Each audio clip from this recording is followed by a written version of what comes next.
Hello students, this is part 3 of your voice, active voice, passive voice. जैसा कि मैं हर बार बताती हूँ कि जनरल रूल्स सेम रहते हैं, तो वही सेम रहने हैं जैसे मैंने आपको अच्छे से बता रखा है।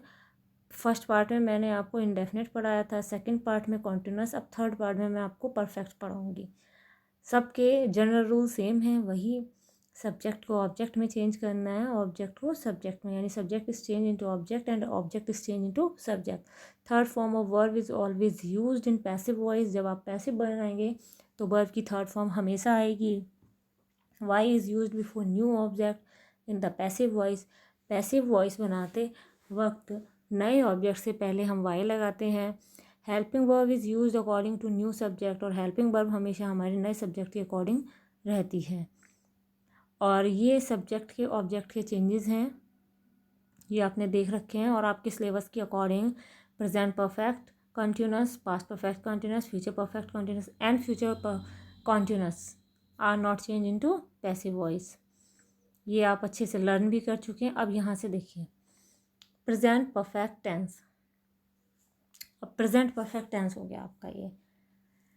अब इसमें देखिए जनरल रूल वही हैं, तो केवल हिंट देना होता है आपको। हेल्पिंग वर्ब जो चेंज होती है केवल उसी का हिंट है और कुछ नहीं है। हैज़ हैव आएगा और बीन लगेगा। देखिए he has killed the snake, उसने सांप मार दिया है या वो सांप मार चुका है। तो हमारा इसमें सब्जेक्ट ही है और ऑब्जेक्ट क्या है हमारा, द स्नेक। अब द स्नेक ऑब्जेक्ट है, अब हम इसे बना देंगे सब्जेक्ट, यानी the snake has been killed by him. अब देखो हमारे रूल फॉलो हो गए। द स्नेक जो ऑब्जेक्ट था वो हमारा सब्जेक्ट बन गया। हेल्पिंग वर्ब हमने हैज़ ले ली जैसा कि उसमें दे रखा है, और हमने क्या लगा दिया, बीन लगा दिया, वर्ब की थर्ड फॉर्म। अब ये एक इत्तेफाक रहता है कि भाई परफेक्ट में थर्ड फॉर्म ऑलरेडी होती है तो हमें चेंज करने की ज़रूरत नहीं पड़ती है, तो वर्ब की थर्ड फॉर्म भी आ गई। अब ये ही जो यहाँ पर सब्जेक्ट था एक्टिव वॉइस में, वो पैसिव वॉइस में हिम हो गया, यानी ऑब्जेक्ट हो गया, और ये हमारा ऑब्जेक्ट हो गया। अभी नया ऑब्जेक्ट तो हुआ, तो इससे पहले हमने वाई लगा दिया। इस तरह से हमारे ये रूल फॉलो हो गए। अब देखिए she has not stolen the watch, तो the watch has not been stolen by her. भाई उसने घड़ी चुराई या घड़ी उसके द्वारा चुराई गई, ये पैसिव कह दिया हमने। बस नेगेटिव में हमें ये ख्याल रखना है कि जो हमारा नॉट आएगा वो हैज़ और बीन के बीच में आना है। इतना आप ध्यान रखेंगे, कोई गलती नहीं होगी।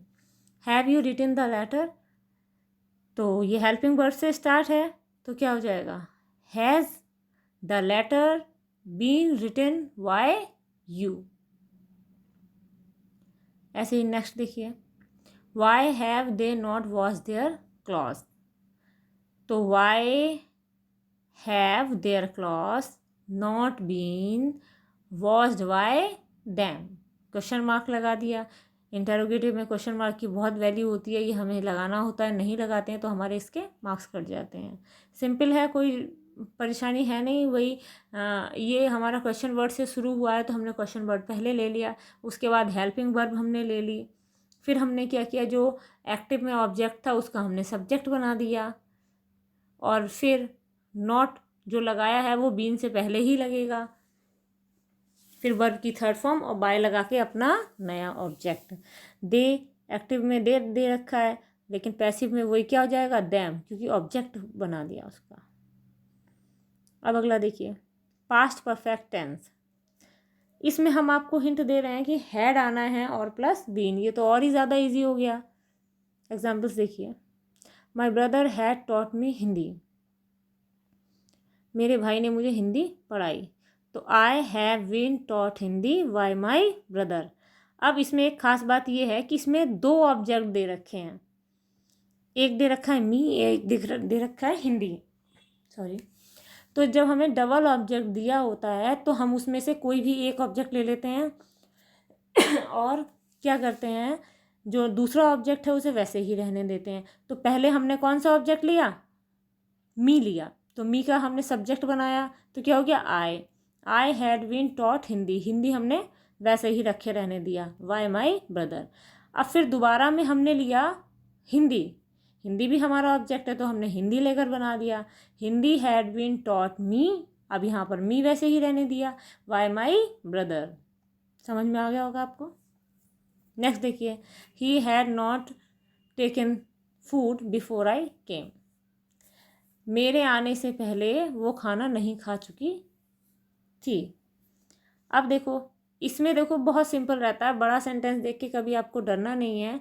अब बिफोर आई केम, हमें इतने सेंटेंस से कोई मतलब नहीं है, हमें केवल अपने स्टार्टिंग के पार्ट से ही मतलब है। यानी हमें ये देखना है, हमारा सब्जेक्ट देखा, एक्टिव में हमने क्या देखा, सब्जेक्ट है, फिर हेल्पिंग वर्ब हैड है, फिर उसके बाद जो भी आया है, नॉट आया है कोई बात नहीं, फिर उसके बाद हमारी मेन वर्ब आ गई है, और फिर उसके बाद हमारा ऑब्जेक्ट आ गया है। ऑब्जेक्ट तक हमें मिल गया, हमें इतने ही पार्ट की पैसिव करनी होती है। तो हमने यहाँ तक देखा केवल अपने ऑब्जेक्ट तक, जो अदर पार्ट होता है हम उसे वैसे ही लिख देते हैं। तो देखो, फूड हमारा क्या था, एक्टिव में ऑब्जेक्ट। अब हमने जब इसका पैसिव बनाया तो फूड क्या हो गया, सब्जेक्ट, फूड हो गया। फिर हेल्पिंग वर्ब हैड ले ली, फिर हमने बीन लगा लिया, फिर वर्ब की थर्ड फॉर्म और बाय लगाकर हमारा सब्जेक्ट क्या है, ही, इसे हमने क्या बना दिया, हिम, यानी ऑब्जेक्ट बना दिया। पैसिव हो गई, पूरी बन गई ना, केवल इतना ही सेंटेंस तो रहा और बाकी हमने वैसे ही नोट कर दिया, बिफोर आई केम। तो मेरे आने से पहले उसके द्वारा खाना नहीं खाया गया था। ऐसे ये देखिए, Ravi had not completed his work before lunch time. उतना ही देखना है हमें अपने ऑब्जेक्ट तक। तो ऑब्जेक्ट कहाँ तक खत्म हो रहा है हमारा, Ravi had not completed his work, तो यहीं से ले लेंगे हम, his work had not been completed by Ravi, और बाद में सेम, बिफोर लंच टाइम। समझ आ गया होगा। Had she not washed the clothes before it was 10 PM। तो had the clothes not been, बस वही ख्याल रखना है कि बीन से पहले नॉट आएगा, not been washed by her, she का ऑब्जेक्ट क्या हो गया, her, before it was 10 PM। जब आपको मैं एक्सरसाइज दूंगी, आप बनाएंगे इसको खुद, तो आपको पता चल जाएगा और अच्छे से हो जाएगा। अभी भी समझ आ रहा होगा। Why had mother not cook the food before we left for school.